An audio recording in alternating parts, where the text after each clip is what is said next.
Commissioner Casey. Here. Commissioner Gallagher. Commissioner Buckley. Here. Quorum is present. Okay, as you wish, please stand for the pledge of allegiance and the invocation. I pledge allegiance to the flag of the United States of America and to the republic for which it stands, one nation, under God, indivisible, with liberty and justice for all. Most gracious Heavenly Father, we thank you for all the gifts that you bestowed on us and the gifts and the good things that you've given to this county over the years. We ask that your blessing be upon us, and if you give us snow, we ask for safety for those that travel in it, and especially safety for our road crews that work in it. All these things we ask in your Son's name, Jesus Christ our Lord. Amen. Amen. All right. We have the consent agenda. I'm so sorry it's not up there, guys. You got the last minute.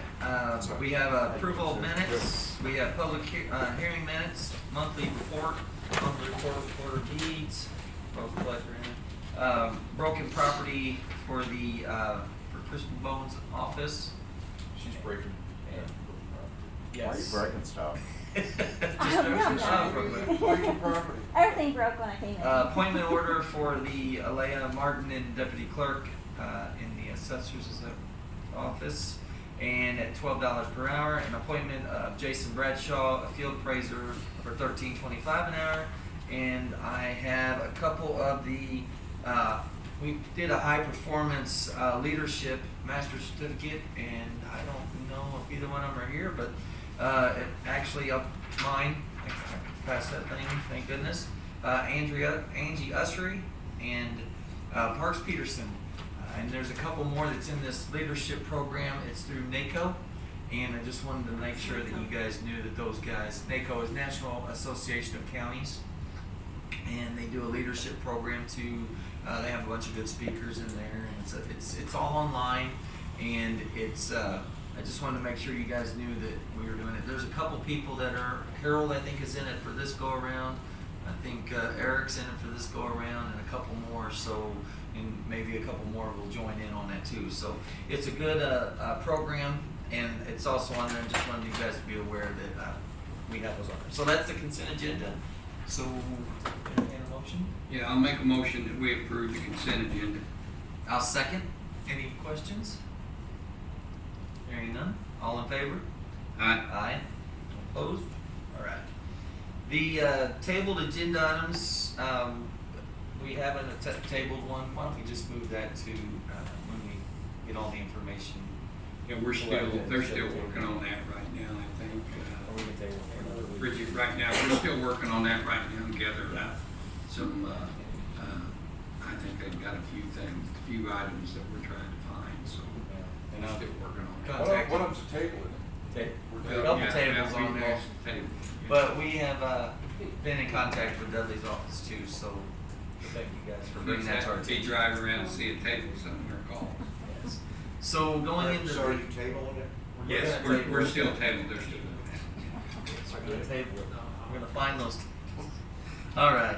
So first item in general business is the annual highway administration report. And John, and I hope your clicker and everything is good for you. We'll try. We'll see. I did get this up there, and I didn't get the other part. So. John Gross, Highway Administrator. This is the 2022-23 admin report. Now, by state statute, the Highway Administrator is supposed to give an annual report. But this statute was established back in 1973. So now the budget's all online. Everybody has the transparency to be able to see exactly what we spend on a project. So this really just highlights some of the bigger things going on in the county. This is the list of 2022 completed paving projects. As you can see, the contracted jobs are the first ones. It's the group there. It was $1.8 million. And then the asphalt repair by the road and bridge crew, which is our drag box. We go out and make 100 or 200 foot repairs on various county roads. That totals $430,000. So last year, Road and Bridge spent $2.2 million in asphalt road repair. Now this also includes some of the hand patching that we do if there's a pothole. Hey, the- John, yeah. before you go, I got a question Sure. on that. Be sure and tell them on Hillbrick, like you've done, you basically did that yourself, Hillbrick apart. Yes. Probably Direct. next year you'll. Okay, so you're talking about the Hillbrick. Yeah, the short Yeah, end and Hillbrick. we've done some, road repairs on Old Fredericktown, down by the new bridge, just east of town. And that basically buys us a couple years when the road blows up. Here's the list, and it's not really a list of 2023 paving projects. County's budgeted 1.6 million for paving in '23. This will include the contracted overlay, repairs made by the road and bridge crew, and new construction widening. The reason we did not list the roads that we want to overlay in '23, we're still pending some bid results when these projects are bid out to see what those total costs are going to be. And depending on what that is, will allow us to formulate a list. We have a list, we just don't want to publish it right now to see what these bid prices come in at. And we never know what winter's gonna do We don't, with it, you know, so. Yeah, we had a bunch of them blown up last year, remember? And and we had to you change guys it. did a great job. So in '22, we striped 99 miles of primary routes with a solid double yellow line. This is an example of what a newly paved striped road looks like. This is north of Farmington on Flat River Road.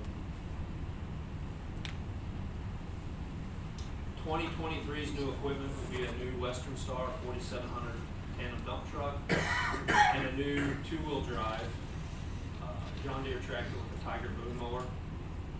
This Western Star, we had approval from the commission in the fall of '21 to purchase this, and this truck will be built in the fall of '23, and we probably will not see it till '24.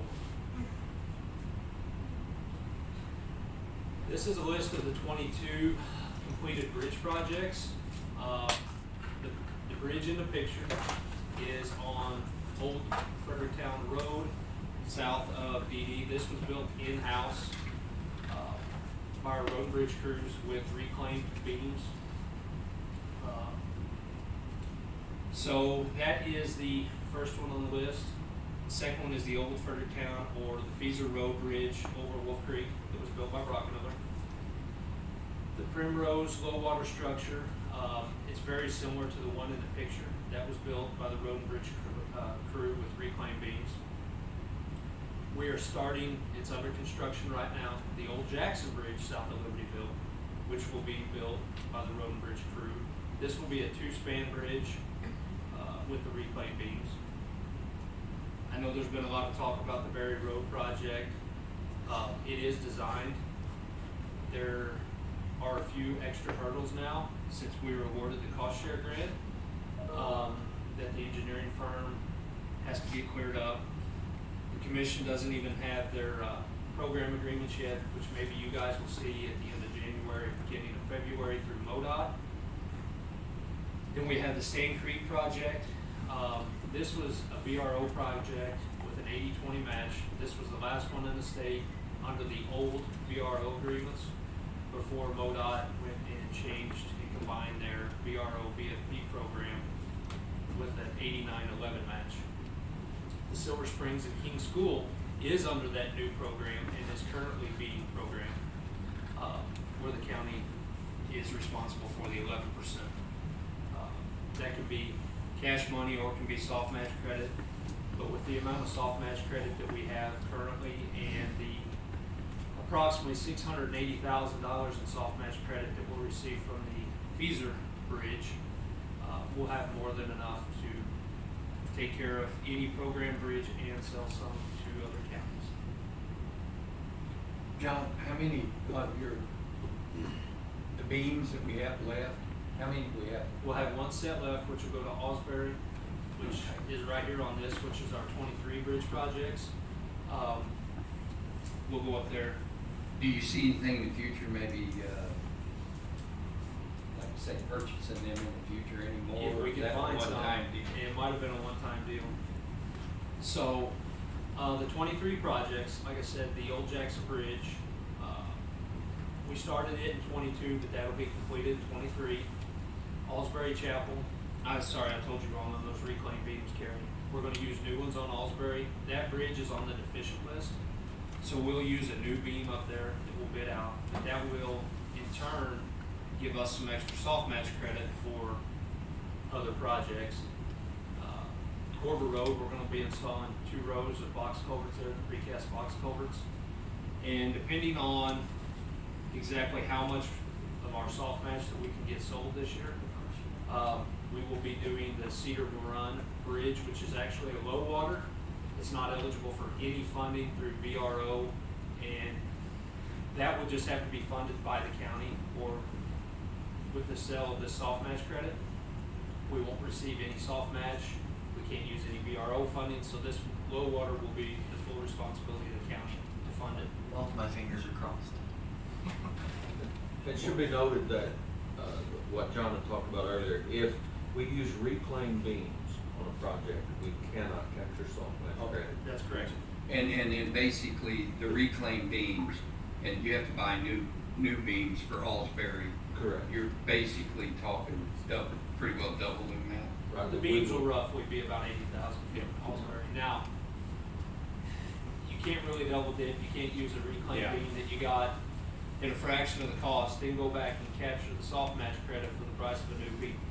So, yes, we've replaced a lot of bridges in the county with reclaimed beams and haven't captured soft match, but we did so at a reduced cost. And then a lot of the corporate road is, that's the, basically off H, that would be the road the back way into Engler Park. That's correct. Which, I don't know if you've ever drove it, it's It's about 15 rough. feet wide, Yeah. pretty narrow. This is a picture of the completed, and I know it's kind of faded out. This is a picture of the completed bridge on Visa Road that was built by Francois County. That's a picture of the North Salt Shed. I know that was up there on the screen last year. That building was completed in the fall of the year, and in July we had a windstorm come through, and it took off the front 2/3 of the tarp, which was replaced by insurance. So it is now back covered and very much usable. They could be using it tonight. I don't know. Here's a couple pictures of our Woodlawn, 1640 Woodlawn facility, which is the road and bridge facility. The top picture is an addition that the road and bridge crews made with the 3 bays there. And then that bottom, I know it's kind of faded out as well, but that is the new addition, a little over 3,000 square feet, that was built by Brock Miller using the ARPA funds. The work is completed. We're still holding a little bit of retainage right now, waiting on a few things to get buttoned up, and once that's done, that project will be complete. So this is MoDOT's list from 2022 of deficient bridges in St. Francis County. Not all of these bridges are owned by St. Francis County, but this is a list of the deficient bridges. So if you look through here, we have Silver Springs Road. That is a programmed bridge for 23. We've already entered into a contract with MoDOT, and that will be an 8911 match. The first Old Cadet that you see there is all the way at the very end of Old Cadet Road where it meets Washington County. That bridge, it's not programmed. It will be something that we put on our radar to rebuild in-house. Sorry. The second one was on the deficient list, and MoDOT hasn't updated this list at all. But that one was proof loaded in 21. So what that means through the engineering, if you can prove that the bridge will hold a certain amount of weight, they will load it at 75% of that you've put on there. So we took a loaded tandem with our trailer and excavator. Now this was kind of a risk, and we set 46,000 pounds on this bridge, and it has to meet a certain deflection, which it met. So now we have that bridge rated. The third one you see on Old Cadet Road, it is not going to be eligible for full funding. It's got some issues with the footings, which we can repair in-house. The Alsbury Chapel, that'll be replaced in 23 by the road and bridge crew.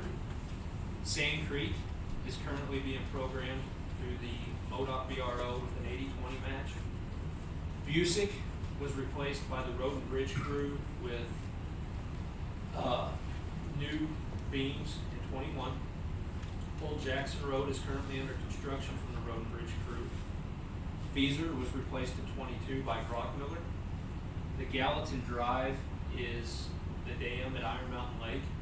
Now that is not a road and bridge owned bridge, but that is something that MoDOT comes and inspects since it is in the county. About 2 weeks ago, we learned that they will be getting their bridge in Iron Mountain. And we will be facilitating a soft match trade with them at some point when they have their estimate. That's the wood bridge That's the wood bridge. One of the counties. They're not gonna replace it with wood. They are not. One of the counties in the southeast district had to back out, so that bumped Iron Mountain Lake up. That's awesome. The King School Much needed. Road is currently programmed with an 89-11 match.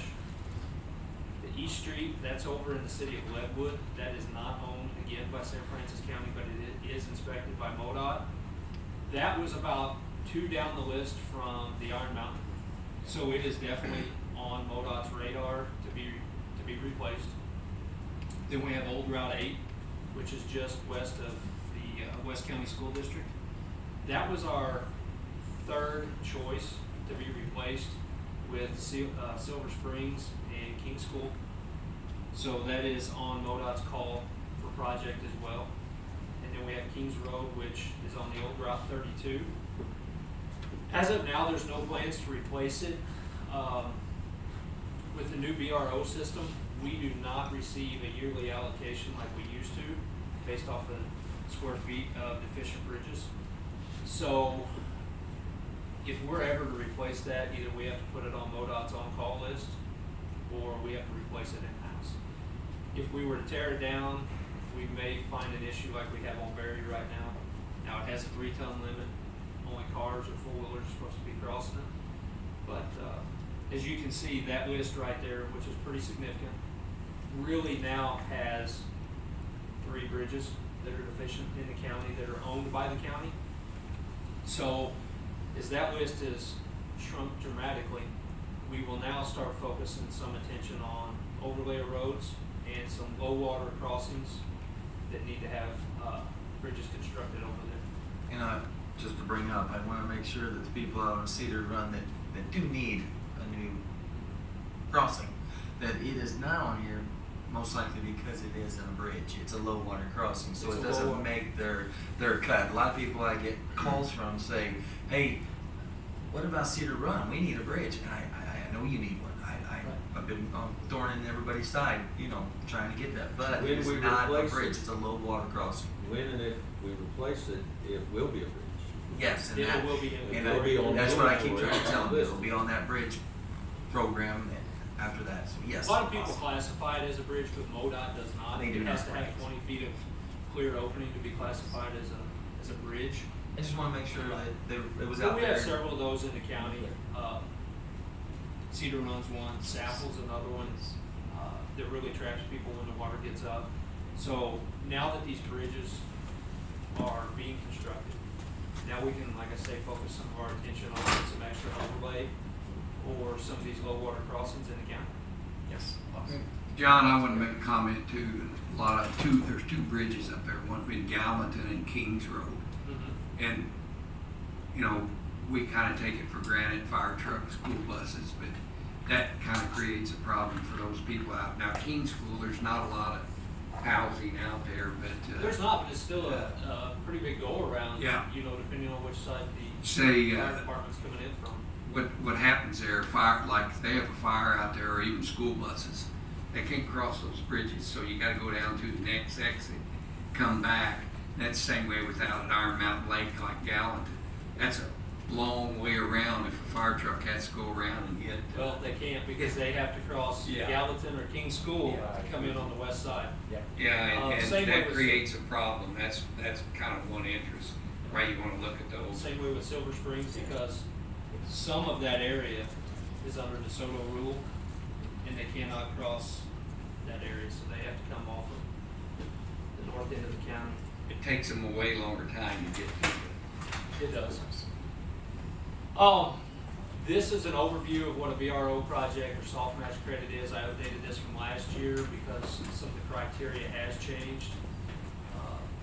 The project still must be obtained from the MoDOT list of eligibility. So if it's not an eligible list, it's not deficient under MoDOT criteria, you can't put it on the on-call to call for projects, or you cannot obtain soft match credit for it. The estimated time frame from start to finish, whether that's applying for or doing a grant to get some of this, usually about 2.5 years. So the soft match, that is built by the county just to obtain credit. The soft match is a fictitious number, but it's still recognized by MoDOT. It's not an actual cash value. It's not something we have sitting in the bank. It's not something that you can get your hands on. Now, that is 11% of what the BRO project, or you can trade that for cash. Used to it was 20%, but MoDOT combined their 2 BRO and BFPs just to help the counties out. And then, like I say, we can trade that at a 2-to-1 ratio. I mean, we can set it at a different ratio to sell it, but that's just kind of the going rate right now. So that's really our report as far as the road and bridge side. You know, we want to say thanks to the road and bridge employees. I know over the last 5 or 6 years since Clay and I has really been here, we pushed the bridges, whether it be with BRO or building these bridges in-house, which we have the skill to do. I know the Buck Mountain Bridge, Clay and I were kind of like the general contractor on. We tried that as well, and that worked very well for us to build in-house. And then we bid out the purchase of the beams and the crane rental. So, you know, I think looking back 5 years, we've been pretty successful in getting these bridges The replaced. skill and ability of our current crews has saved the county a tremendous amount of money with our bridges. And, you know, now that we have a grant coordinator, that's went a long way with our BRO projects. And thanks, Bridget, for all the help that you give us, you know, whether it be on BRO projects or with the Berry Bridge, that, you know, we were successful in getting the award for the cost share grant. We couldn't have done it without them. Right. Does anybody have questions for the, look at Rich? Bob? Nope. All right, we'll get you, Richard. John, on selection of your bridge projects, I know that you take into account condition of the structure. Uh-huh. Do you also take into account volume of traffic, the detour route? We do. We take all that in, Bob. And, you know, let's say, let me look here. Let's just use the second one down on Oak Cadet. You know, if you don't replace that bridge, you have to go out 47 and come in through Washington County to access the property on that side. So it's definitely something we look at, something we can fit in the schedule. There's definitely a lot of criteria that goes into it. What the budget's going to allow that year. Do you have a priority rating? In other words, is your Silver Springs Bridge up there higher rated than Kings Road down at the bottom, for example? Well, Do you Kings have a Road rating? really has no priority. That's why as of now, it's not programmed. Okay. And we have no plans to replace. The old Route 32 and the new Route 32, there is less than a mile of detour if you need to go either direction. Okay. Where Silver Springs Road, you have about 11-mile detour. So it's definitely something that's been taken into consideration. But Well, to say, do we have a rating system that we use? No. We just know and keep the commission informed. Right. But Well, to say we have a- that would be, you were talking about Old Cadet. I know now there's starting to be housing developments There out is. there. A lot of people, if you haven't drove that, you know, used to, there were just few farms, few houses. Now you drive back and there's starting to be housing developments there. Rich? I'm of the opinion that St. Francis County is not a wealthy county. You know, our tax rates are low, And yet I am impressed with the work our road and bridge guys do. You know, you look at this deficient bridge list, you know, everybody around the country, you always hear about the bad stuff and the bridges that are falling down and people are being hurt and no consideration's given. I think the people of our county do the right thing, give the right attention, and these guys are really capable of making this stuff happen. So my thanks goes out to the guys on Road and Bridge. Thanks, Rich. Well, if you happen to drive out and go look, like they said, you know, the low waters that they're building, I mean, they're very good at what they're doing, and they just keep, every time they build them, they get better. MoDOT's been They're that very good. impressed with the bridges that have been built in-house. Yeah, that's really important. And I think now you even have one crew and like developing another crew there. We have one pretty much dedicated crew that Yeah. builds a bridge, you know. And we gotta give credit to Justin Hampton, he's our Yeah. bridge specialist. They do good. He oversees the construction of these bridges under our direction, but, he does the work, and he has the knowledge, and he keeps the crews going, and gotta give credit where credit's due to him. Louis, do you have something?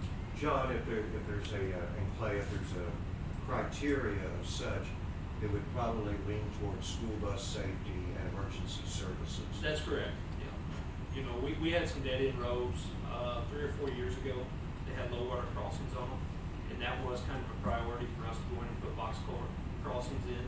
That way they're at least accessible in 2 or 3 inch rain. Now, if we get a 6 inch rain, they may still be inaccessible. But we tried to get that as accessible as possible. And a lot of our, over the past few years, our benchmarks are our safety concerns that we want a bridge rating to be up to is the weight of a school bus, at least. And that's kind Which of is one of our 18 ton. parameters that we focus on. If we have a deficient bridge and we want to raise its weight limit by making repairs in-house, we try to get it raised to the point where a school bus can cross. Oh, sorry, you hit it on the nail on the head right there where he said that these bridges you guys built still may have a little water go over top of it. When you have torrential downpours, some know them better than others, that's gonna happen. So, you know, but it's not gonna happen like it used to all the time, so. That's correct. Bob, do you have a? I just note on the list there that the newest bridge on that list is 60 years old. The newest bridge on that list is 60 years old. Plus. Yeah. All right. Perfect. All right. Anybody else? Thank you guys. All right, thanks, guys. Appreciate it. We appreciate what you guys do. Let's see. Permission to apply for the K-9 grant. Mike, you want to speak on that a bit?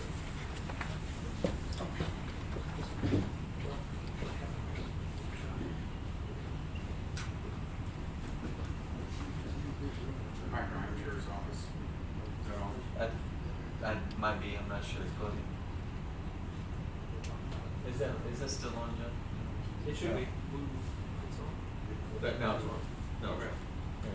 Mike Ryan, Sheriff's Office.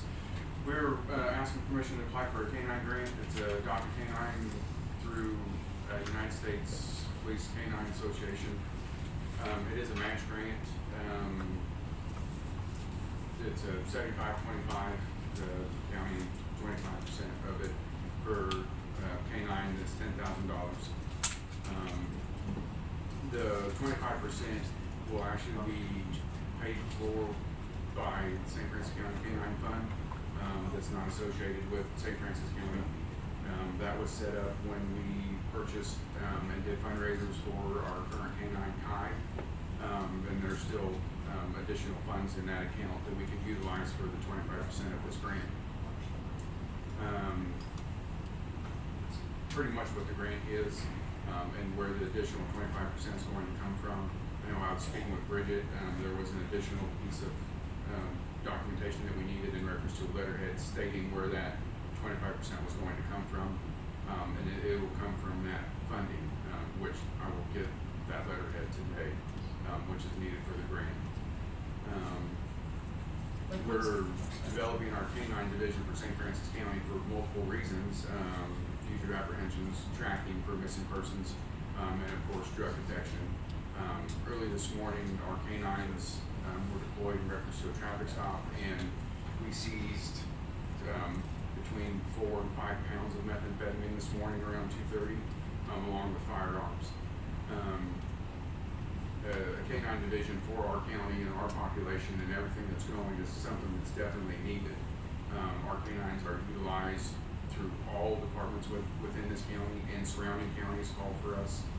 School searches, schools outside of our county call for us to do school searches. So it's a very useful tool for the Sheriff's Department to deploy and assist the citizens of St. Francis County. Now, Mike, I know that you said we're not even out in the county. It's that fund that's out for the 25%. That's awesome. Correct. Now, what would an annual cost for, say, the county to be out? What would we incur? The only cost that the county utilizes for our canines is the medical care, the vaccinations and stuff. We use Malaria Vet Clinic for our vaccinations. Our food is supplied and donated by Karina for our canines, so there's no cost for feeding the dogs. And of course, they're housed at the handler's home, so there's no housing cost there. I know with Teo and Kai, we did spend money for a kennel. This additional canine that we're looking at getting, the handler has his own kennel at his own, so we're not paying for a kennel for that. We did pay for a kennel for canine Gus, who's currently in training now, and I think that was a one-time fee of like $500 for the kennel. So you're talking very minimal. Keep that. Right. All We that have a off the really good streets. reward with our canines in reference to cost to the county, and really the only thing that we're spending right now is for the medical upkeep, vaccinations and stuff. Mike, how many do we have right now? We have 3 right now. 3 right now, this would be adding 4, right. And we're forward thinking on this, adding this additional canine because of Teo. He is our oldest canine that we have, getting ready to turn 7, I think. We utilize canines up to 9 years old, depending on the health and the dog and how much he's being active. You run canines, they jump out of cars, they do searches. They do get tired when they get to the 8-9-year-old range. So this is what we're doing to be able to cycle Teo out in a couple of years. cycles in. Right. So we already have one in place and already working. Bridget, I was going to ask you a question. Does that answer your question? Yeah, I talked with him. So basically, the portion that's not going to be covered by the grant is going to be around $3,500, and he's going to get a letter from whoever it is that holds the funds on their letterhead to show that they are going to be responsible for that, so that you guys know that the sheriff's department isn't going to be paying out anything on that. Okay. Well, then, I'm actually gonna go ahead and make a motion to approve, permission to apply for a canine grant for the sheriff's department. And I think we talked to Bridget, contingent with receiving that letterhead. With the letter, yeah. Right, and which I'll get that today and I'll forward it to Bridget. Okay. I'm going to second that. And is there any other questions? I was just curious as to how the new marijuana law, recreation, is affecting your canine units as far as. And that is another reason behind this grant. Right now, Teo is imprinted on marijuana, methamphetamine, heroin, cocaine. There is no case law stating that a dog imprinted on marijuana cannot alert on a car that has methamphetamine and no marijuana. But that's going to come. We've been in contact with Blake Dudley in reference to prosecuting cases where Teo would potentially hit on a car being imprinted on marijuana. Kai is not imprinted on marijuana. Gus will not be imprinted on marijuana, and this new canine will not be imprinted on marijuana. We are looking into de-imprinting Teo on marijuana, which you actually can do. There is a process. But right now, like for instance, this traffic stop yesterday or early this morning was Deputy Bowles' traffic stop with Teo. We actually called in Kai to do the alert so we wouldn't have an issue with that aspect of it. So that is another reason. Awesome. That's awesome. Any other questions? Thank you, Mike. I appreciate that. Thanks, Mike. And moving on to number 3. Oh, I'm sorry. Thank you very much. Excuse me, you didn't vote. We're getting ready to. Thank you very much. Thank you for keeping me in line. Hearing nothing else, all in favor say aye. Aye. Aye. All opposed, same sign. Hearing none. Thank you for keeping me on my toes. Let's go with number 3.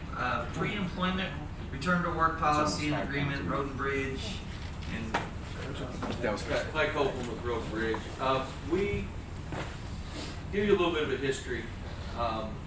Here just a month or so ago, we were in contact with our workman's comp carrier, and it is impractical and almost impossible for the Road and Bridge Department to accommodate light duty. Say an employee gets hurt while on the job, it's a work comp related injury. We just cannot facilitate light duty. At Road and Bridge, either you can do the physical work or you can't. So if you cannot, then you're off until you can be cleared to come back to work. With that being said, what Road and Bridge would like to start implementing is a program in which we do pre-employment screening of physical ability and or pre-existing conditions. This is very common with MoDOT, with a lot of the other county road and bridge departments. It's not necessarily countywide. It is department exclusive with the company that does this, which is Athletico here in Farmington. We've been in contact with them, discussed with them the parameters of just what they check for, what they look for, what they screen. And then not only would we use this for pre-employment to determine if an employee is physically able to do the work that we require at Road and Bridge, but it would also be used for as a return to work process should someone be out on workman's comp on an injury, and before they could return to work, they would have to be evaluated to deem that they were ready to come back to work for us. Now, this isn't necessarily a contract that we want to enter in with them. It will be on a case-by-case basis, and we'll just use them for the fee in which they will screen our potential employees or our return to work employees. And we would like to start implementing this. We want to bring this to the commission for their approval, and just to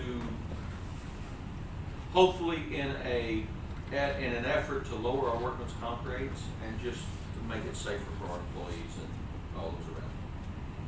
And we have worked with Corey on this. Yeah, we've done this in coalition with the HR department, that have done our research on it, and with the company and with other municipalities that utilize this exact same thing. good, awesome. And I know there's some companies out there, so that's why I asked Corey if she check into getting prices on other, but we're not gonna enter into a contract. No. It's not contractual, It's it's just not, be right. an agreement. Right. We would not exceed the 12,000 that's required to bid out. And it's not something that we will do to all of our employees. You know, it's not like we're gonna go and round up all 34 of us and run through the screening process. It will just be for new hires and return to work. Basically, will you be like you would be going through HR, she would set Yes, this up? yes. And Or you- before we even approach this, I mean, we contacted the HR department and wanted Yeah. to help do that. And the question I know arose, is this going to be a county-wide thing? Well, that's up to you all, but we're just approaching it from a road bridge standpoint to use it at road bridge. If it wants to be branched out from that. And the difference is, the road bridge department does require a certain amount of physical labor that maybe some of the other departments don't. And before, again, a question here, but before that, you also talked with the, I forget his name, the labor, the union. The union, yes. This is Yeah, not thank an you. And issue. there's not an issue with Teamsters Local Sorry, 600.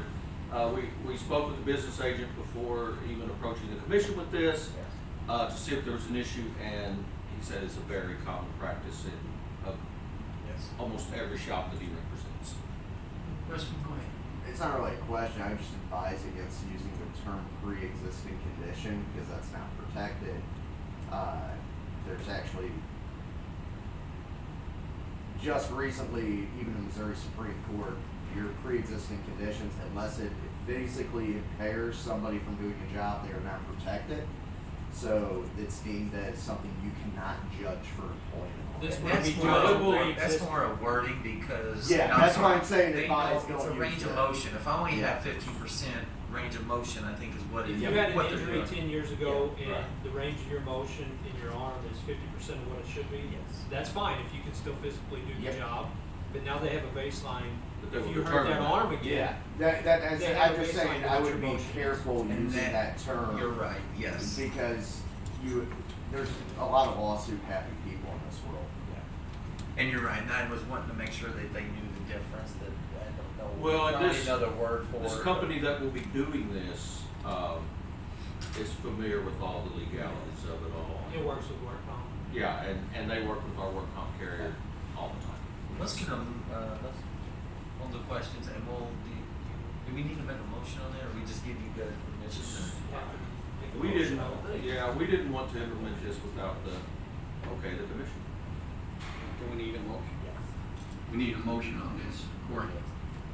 So, okay, I'll make a motion that, we approve, the pre-employment return to work policy agreement for Road and Bridge. And that's basically just on your discretion to use. There will be no contract with that. Correct. Okay. We'll be local. And I'll second, so any questions? Bob? I'm a little bit concerned about what Clay said about case-by-case basis. In other words, I guess I'm worried about discrimination charges. I think what he's talking about more so is all 34 employees are not gonna go get a range of motion right now. If a work comp claim happens, they're not gonna require them to be at a range of motion that they think. They're gonna establish a baseline from then on for any current employees. But it would be 100% of the employees that are off due to injury before they come back? Correct.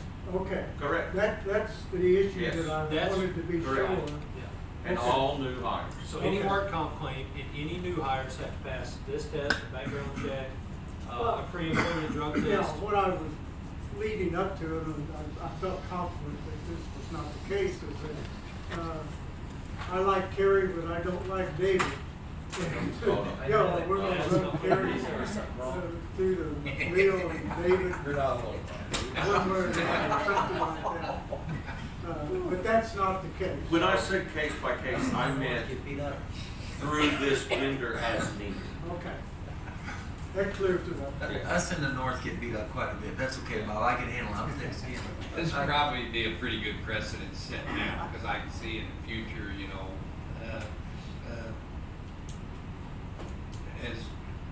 as we move into the future, times have changed since basically I grew up working. So Well, I think this would be a good policy. Yes. Always trust everybody, but always cut the Is cost. there any other questions? All right, hearing none. All in favor, say aye. Aye. All opposed, same sign. Thank you, guys. And is there any public comment? Okay, Rich. I was embarrassed by St. Francis County getting the headlines in newspapers regarding the escape of 5 inmates from our jail. Yesterday morning, the morning before, there was a photograph on the front page of the Daily Journal that showed the alleged method by which they were able to leave the premises. This big ladder laying against the roof. I'm curious to know if the contractor who left such ladder has been reprimanded for poor construction practices. Well, no, we've talked to them about it. More than likely that ladder won't be there, but there's a few items I wish they wouldn't have got through the ladder. It's kind of before and after. Probably should never have been able to get to that ladder. If there's in the first- reprimands, it's probably involved with the same people escaping from the same spot, using the same, and keeping the jail cell open to be able to access that. It's being worked on, Rich. I'm gonna let you know that. It's being addressed. It's definitely been taken care of, Rich. Both I can guarantee. internally and externally. Yes, sir. Yes. That's all I can say at this time. Actually, we're we're looking at two processes on the door that they went out of. Either, those doors are expensive, they were put in '94. We've got two issues with the door that they actually kicked and went through that was put in 94. And we're either gonna, they were talking about replacing the door. Well, we do have another one there, so I figured it would be well off to go ahead and replace both and bar them. The cheapest way would be to create a bar system that locks where you're not gonna get through it. I mean, those doors would be way cheaper than what we spent trying to find them.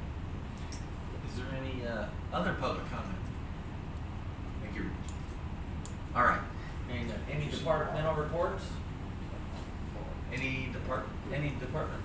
I've got kind of one department report. I know everybody's wearing right now. I'll be out with them guys tonight, basically for tomorrow, just to tell everybody, we'll be on that. We'll to start see, around the yeah. clock at 9 p.m. tonight. And probably we'll know before in the morning. I'm not, this could be rain, we don't know. Feel Whichever free way to get it my goes. driveway. Yeah, we'll be looking at it and making sure everybody's safe. If you need me, call me. I'm not gonna go over there, so I'm glad Carrie's gonna go over with you guys. I'll be at home and hopefully, I know you guys, it's in good hands with you guys, and thank you, Carrie, for going out there, cause I'll be snuggling, hopefully. Yeah, yes. Some of the elections today at 5 o'clock is the deadline for write-in issues, things like that. We've got multiple issues that are going to be on the ballot in April 4th, and we will. We're only lacking one. It's one of the water districts to tell us about that. I don't think they've got an issue that's going to be on the ballot, but they're supposed to legally let us know, and they have not. Everybody from Jefferson College to different ones that have issues on school have got a couple, and we have countywide the sales tax on pot now. Park Hills has it, Farmington has it, and I believe Ludington is going to have it as a preemptive in case something gets moved. I was hoping that a couple other cities might have jumped on that too, but I asked and I guess they hadn't. But just to get that out of the way, because you never know Yeah, what the it's easier to- future of the Yeah. pot industry, or sorry, marijuana industry is going to bring up. So anyway, Cannabis. cannabis. I'm sorry, too much like cannibal. Anyway, you guys, any other departmental reports? All right, hearing none. I'll make a motion that we adjourn. I'll second. All in favor, say aye. Aye.